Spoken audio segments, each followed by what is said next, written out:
কেরিয়ারে সবচেয়ে বাজেভাবে হেরে কাঁদলেন নেইমার। দেখুন, 2014 বিশ্বকাপে জার্মানির কাছে 7 গোলে হেরেছিল ব্রাজিল। ইনজুরির কারণে ওই ম্যাচ খেলেননি নেইমার। গতকাল রোববার রাতে তার ক্লাব সান্তোস হেরেছে 6-0 গোলের ব্যবধানে। কিন্তু এবার মাঠ থেকে চোখের সামনে দলের নির্মম হার দেখতে হলো নেইমারকে। এদিন ব্রাজিলিয়ান সিরিয়া লিগে বাস্কো দা গামার বিপক্ষে 6-0 গোলের ব্যবধানে হেরেছে নেইমারের সান্তোস। জোড়া গোল করেছে ফিলিপে কোতিনহো। জুনে সান্তোসের সঙ্গে নতুন চুক্তি করে নেইমার ক্যারিয়ারের সবচেয়ে বড় হার দেখেছেন এদিন। ম্যাচ শেষে কান্নায় ভেঙে পড়েন ব্রাজিল সুপারস্টার। মাঠেই ক্লাব স্টাফদের একজন তাকে সান্ত্বনা দেন। তবে নেইমারের কান্না যেন থামছেই না। কাঁদতে কাঁদতে মাঠ ছাড়েন ব্রাজিলের সর্বকালের সর্বোচ্চ এই গোলদাতা। বাস্কো দা গামা গোল উৎসব শুরু করে 18তম মিনিটে। লুকাস পিটন বাস্কোকে এগিয়ে দেন।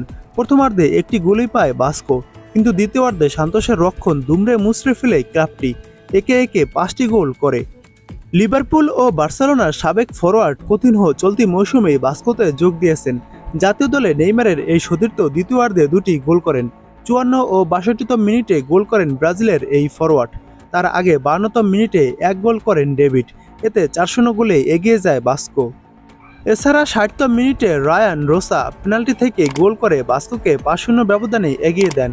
এরপর 68তম মিনিটে দানিলো নেভেস বাস্কোর গোল উৎসবে যোগ দেয়। অবিশ্বাস্যভাবে স্কটল্যান্ড দাঁড়ায় 6-0-তে।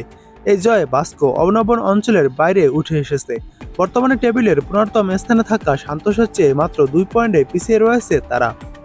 বাস্কো দা গামার বিপক্ষে 6-0 গোলে লজ্জাজনক হারের পর নেইমার বলেছেন, আজকের হারাটা একদম লজ্জার।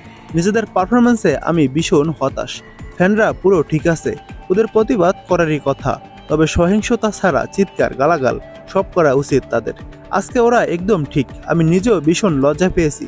জীবনে আগে এমনটা হয়নি, কিন্তু দুঃখজনকভাবে আজ সেটা হলো।